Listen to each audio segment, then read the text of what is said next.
সে কোন বন্ধু বলো বেশি বিশ্বস্ত,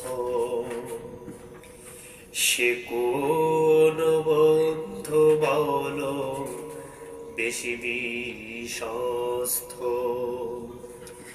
কার কাছে মন খুলে দেওয়া যায়,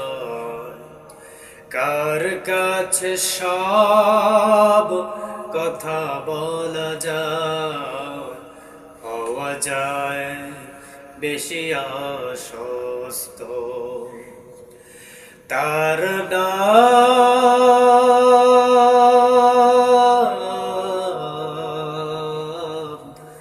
আহমদ, বড় বিশ্বস্ত, আহমদ বড়